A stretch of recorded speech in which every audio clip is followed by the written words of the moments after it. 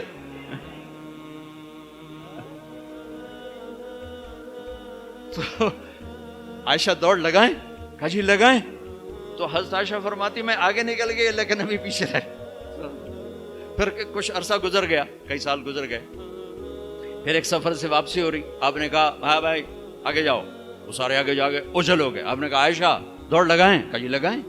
تو کہا ان دنوں میں موٹی ہو گئی، تبدنت کا لفظ مجھے یاد ہے، کہ میں موٹی ہو گئی تھی. تو جب دوڑ لگائی تو اللہ کے نبی آگے نکل گئے. تو آپ نے کہا عائشہ ہذہ بتلک، اب تو میں برابر ہو. اللہ کی قسم زندگی سمجھانے کے لیے. جہاد کا سفر سارا صحابہ کا قافلہ ہے، جنگ کا زمانہ ہے، دشمن چاروں طرف ہے، اور ہم اما عائشہ رضی اللہ عنہ اونٹ پہ بیٹھی اور ہاتھ لگایا تو ہار غائب. فرمایا میرا تو ہار کوئی نہیں، میں تو نہیں جاؤں گی، میرا ہار ڈھونڈو. تو میرے نبی نے نہیں فرمایا چل بیٹھ، اتنے لوگوں کو تو پریشان کرتی، تجھے پتہ نہیں میں نے سبق پڑھانا تو میرے پیچھے پڑ گئی. طلبہ میرا انتظار کر رہے ہیں. آپ نے کہا بھائی عائشہ کا ہار ڈھونڈو. سب ڈھونڈنے میں لگ گئے. شام ہو گئی، سورج چھپ گیا اور ہار نہیں ملا، اور اس کے بعد تلاش بند ہو گئی. اندھیرے میں کہاں ملے گا؟ اب کیا ہوا؟ پانی رات کو عشاء میں ختم ہو گیا، فجر کی نماز کا وقت داخل ہونے والا ہو گیا، اور پانی کوئی نہیں، تیمم کی آیات نہیں اتری. لوگوں نے ابو بکر کو تانے دینے شروع کہ تیری بیٹی کی وجہ سے اب نماز کا کیا بنے گا. ابو بکر غصے میں آئے اما عائشہ کے خیمے میں. تو اللہ کے نبی گود میں سر رکھے سو رہے تھے. اب آپ تو باپ تھے، تو آ کر اب بول تو سکتے نہیں، اور چہرے سے دوری تیری وجہ سے ہو، اور یہاں پسلی میں ماری انگلی، زور سے انگلی ماری. تو کہتے میں ایسے سخت ہو گئی تاکہ میرا بدن حرکت نہ کرے کہ کہیں اللہ کے نبی اٹھ نہ جائیں. تو چہرے سے غصے کا اظہار کر کے، اور تو اللہ نے آیات تیمم اتار دی. اس موقع پر تیمم کی آیات پہلی دفعہ 8000 سال میں یہ ہونے لگا ہے. بھلا مٹی سے آدمی صاف ہوتا ہے اور گندا ہو جاتا ہے؟ اللہ نے کہا نہیں، فتیمم، چلو تیمم کرو. اب سارے صحابہ میں خوشی کی لہر، اور سعد بن عبادہ کہنے لگے اے آل ابو بکر، یہ پہلی تو نعمت نہیں ہے جو تمہارے گھرانے کے طفیل ہمیں ملی ہے، اس سے پہلے بھی بڑی نعمتیں تمہارے گھر کی طفیل ہمیں ملی ہیں. اللہ نے تیمم کی آیت اتار دی. میرے نبی نے قافلے کو نہیں چلایا، یہاں تک کہ حضرت عائشہ نے کہا اچھا یا رسول اللہ اب چلیں، ہار کو چھوڑیں. پھر میرے نبی چلے، اور جب اونٹنی کو اٹھایا تو ہار اس کے نیچے پڑا ہوا تھا، وہ سارا باہر ڈھونڈتے رہے، ہار نیچے چلا گیا تھا گر کر. یہ میرے نبی کی زندگی ہے. یہ مینگل صاحب سے کہتا ہوں پڑھائیں، مفتی نعیم سے کہتا ہوں یہ زندگی پڑھائیں کہ ان کی بیویاں ان کو دعائیں دیں، ان کے ماں باپ ان کو دعا دیں، ان کی اولاد ان کو دعا دے. وہ باپ نہیں ہے جس کو دیکھ کے بچے ڈر جائیں، وہ تھانے دار ہے. تھانے دار بیٹھو ہے. وہ استاد نہیں جس کو دیکھ کے شاگرد ڈر جائے، وہ تھانے دار ہے. وہ خامد نہیں ہے جس کو دیکھ کے بیوی سہم جائے، وہ تھانے دار ہے. خامد وہ ہے جس کو دیکھ کے بیوی خوش ہو، باپ وہ ہے جس کو دیکھ کے اولاد خوش ہو، استاد وہ ہے جس کو دیکھ کے شاگرد خوش ہو. اگر زندگی کو نکھارنا ہے، ضبط کرنا سیکھو، برداشت کرنا سیکھو، غصے کو پینا سیکھو. یغلبن الکریم ویغلبہن اللئیم. اللہ اکبر. میرے نبی نے فرمایا اخلاق والے پہ بیویاں غالب آ جاتی ہیں اور بد اخلاق بیویوں پہ غالب آ جاتے ہیں. لَأَنْ أَكُونَ مَغْلُوبًا كَرِيمًا أَحَبُّ إِلَيَّ مِنْ أَكُونَ غَالِبًا لَئِيمًا. میں اخلاق والا بن کے بیوی سے دب کے رہوں، یہ مجھے پسند ہے اس بات سے کہ میں بد اخلاق ہو کر، کمینہ ہو کر بیوی پہ غالب آؤں. لئیم بد اخلاقی کی آخر جس کو ہم کمینہ کہتے ہیں.